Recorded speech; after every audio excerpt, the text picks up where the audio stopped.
Hi, everyone. Welcome back to Bible in a Year. My name is Natalie, and we are reading the Bible cover to cover. We are on day 38, and I would like to welcome everybody. If you're just joining us today, that is okay. We welcome you to hop in at any time you'd like. We are going to be reading out of Genesis 38, Job chapter 11. Then we'll read Luke 18, but only verses 18 through 43 today. And then we'll close it out with Psalm 29. Now, this is my first time reading through this Bible, so this is a brand new translation for me. I've read the Bible through with a couple different translations, and in the previous translation that I was reading, I had written next to Genesis chapter 38, CrazyLand, exclamation point, exclamation point. So I don't exactly know what is in Genesis 38, but I'm giving you a heads up. It might be a little topsy-turvy. So why don't we just get started and see what's going on in Genesis 38. I'm a little nervous, not going to lie.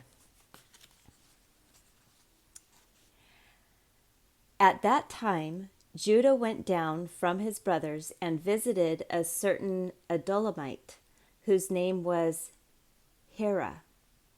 There, Judah saw the daughter of a certain Canaanite man named Shua. He took her and went into her. She conceived and bore a son, and he named him She conceived again and bore a son, and she named him Onan. She yet again bore a son, and named him Shelah. He was at Chezib when she bore him. Judah took a wife for his firstborn, and her name was Tamar. Judah's firstborn, was wicked in Yahweh's sight, so Yahweh killed him. Judah said to Onan, "Go in to your brother's wife and perform the duty of a husband's brother to her, and raise up offspring for your brother." Onan knew that the offspring wouldn't be his, and when he went into his brother's wife, he spilled his semen on the ground, lest he should give offspring to his brother. The thing which he did was evil in Yahweh's sight, and he killed him also. Then Judah said to Tamar his daughter-in-law, "Remain a widow in your father's house until Shelah my son is grown up," for he said, "Lest he also die like his brothers." Tamar went and lived in her father's house. After many days, Shua's daughter, the wife of Judah, died. Judah was comforted and went up to his sheep shearers to Timnah, he and his friends Hira, the Adulamite. Tamar was told, "Behold, your father-in-law is going up to Timnah to shear his sheep." She took off the garments of her widowhood and covered herself with her veil, and wrapped herself and sat in the gate of Enem, which is on the way to Timnah, for she saw that Shelah was grown up, and she wasn't given to him as a wife. When Judah saw her, he thought that she was a prostitute, for she had covered her face. He turned to her by the way and said, "Please come, let me come in to you," for he didn't know that she was his daughter-in-law. She said, "What will you give me that you may come in to me?" He said, "I will send you a young goat from the flock." She said, "Will you give me a pledge until you send it?" He said, "What pledge will I give you?" She said, "Your signet from your cord and your staff that is in your hand." He gave them to her and came in to her, and she conceived by him.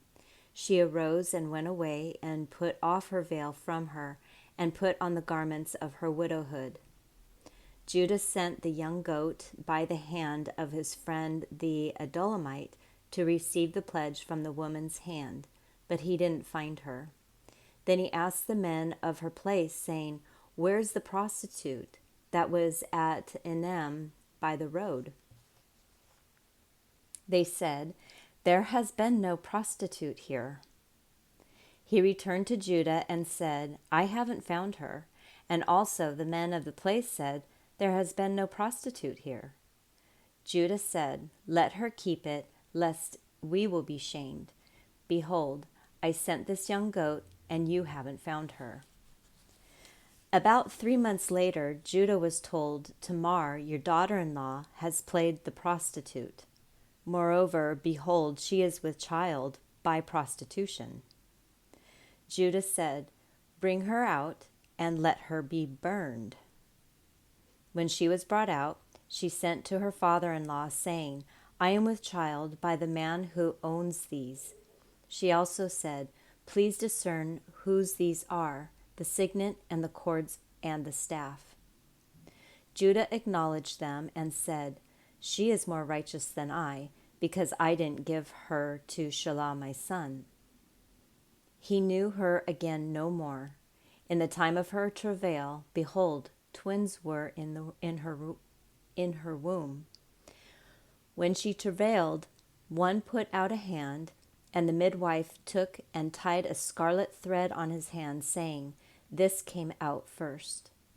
As he drew back his hand, behold, his brother came out, and she said, "Why have you made a breach for yourself?"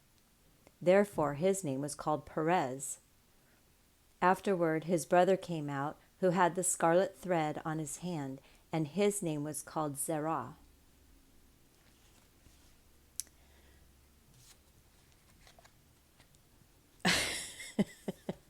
CrazyLand. Yes, I would agree.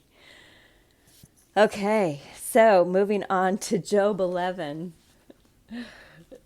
This might be a heavy day, folks. All right, Job 11. Then Zophar, the Nemathite, answered, "Shouldn't the multitude of words be answered? Should a man full of talk be justified? Should your boastings make men hold their peace? When you mock, will no man make you ashamed? For you say, 'My doctrine is pure. I am clean in your eyes.'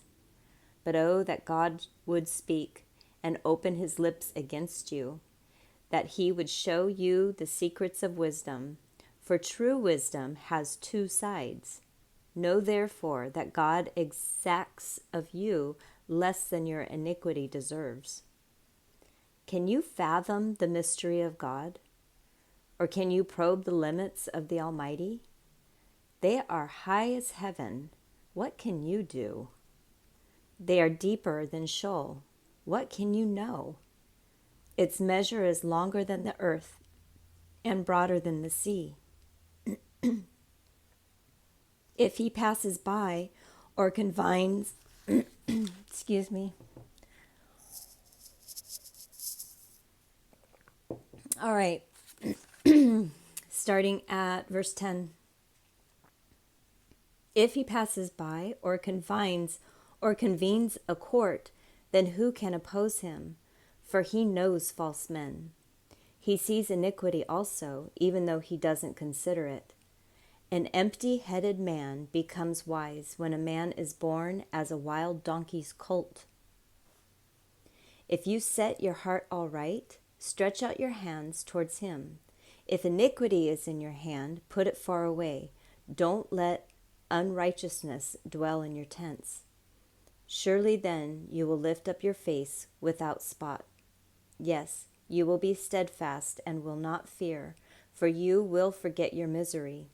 You will remember it like waters that have passed away. Life will be clearer than the noonday. Though there is darkness, it will be as the morning. You will be secure because there is hope. Yes, you will search and will take your rest in safety. Also, you will lie down and no one will make you afraid. Yes, many will court your favor, but the eyes of the wicked will fail. They will have no way to flee. Their hope will be the giving up of their spirit.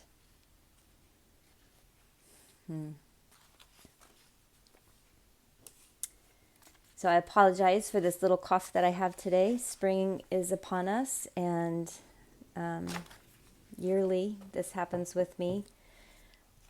Normally, I think I would re-record, but I am choosing not to read Genesis 38 again. Thank you for your understanding. All right, Luke 18, verse 18 through 43.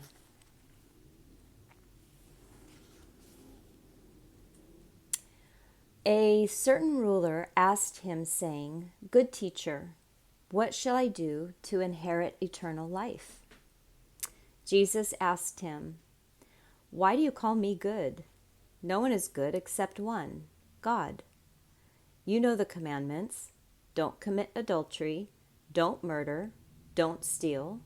Don't give false testimony. Honor your father and mother." He said, "I have observed all these things from my youth up." When Jesus heard these things, he said to him, "You still lack one thing. Sell all that you have and distribute it to the poor. Then you will have treasure in heaven. Then come, follow me." But when he heard these things, he became very sad, for he was very rich. Jesus, seeing that he became very sad, said, "How hard is it for those who have riches to enter God's kingdom? For it is easier for a camel to enter in through a needle's eye than for a rich man to enter into God's kingdom." Those who heard it said, "Then who can be saved?" But he said, "The things which are impossible with men are possible with God." Peter said, "Look, we have left everything and followed you." He said to them, "Most certainly I tell you, there is no one who has left house or wife or brothers or parents or children for God's kingdom's sake, who will not receive many times more in this time and in the world to come eternal life." He took the 12 aside and said to them, "Behold, we are going up to Jerusalem, and all the things that are written through the prophets concerning the Son of Man will be completed. For he will be delivered up to the Gentiles, will be mocked, treated shamefully, and spit on. They will scourge and kill him. On the third day, he will rise again."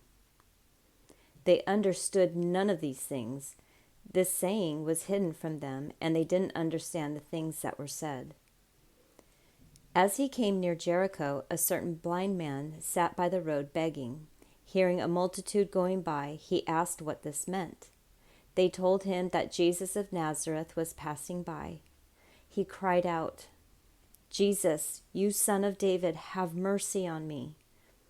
Those who led the way rebuked him, and he should be quiet. But he cried out all the more, "You Son of David, have mercy on me." Standing still, Jesus commanded him to be brought to him. When he came near, he asked him, "What do you want me to do?" He said, "Lord, that I may see again." Jesus said to him, "Receive your sight. Your faith has healed you." Immediately he received his sight and followed him, glorifying God. All the people, when they saw it, praised God. All right, now closing out in Psalm 29. This is a psalm by David. Ascribe to Yahweh, you sons of the mighty. Ascribe to Yahweh glory and strength. Ascribe to Yahweh the glory due to his name. Worship Yahweh in holy array. Yahweh's voice is on the waters. The God of glory thunders, even Yahweh on many waters. Yahweh's voice is powerful. Yahweh's voice is full of majesty. Yahweh's voice breaks the cedars. Yes, Yahweh breaks in pieces the cedars of Lebanon. He makes them also to skip like a calf. Lebanon and Sirion like a young wild ox. Yahweh's voice strikes with flashes of lightning. Yahweh's voice shakes the wilderness. Yahweh shakes the wilderness of Kadesh. Yahweh's voice makes the deer calve and strips the forest bare. In his temple, everything says glory. Yahweh sat enthroned at the flood. Yes, Yahweh sits as king forever. Yahweh will give strength to his people. Yahweh will bless his people with peace. Oh, I like that ending. So, thank you everybody for joining me today. I hope you have the most wonderful day today. Think about the words that we just read and how we can relate them to our own life today, this year, in current times. And please join me again tomorrow, which would be day 39. Have a wonderful day, and we'll see you tomorrow. Bye.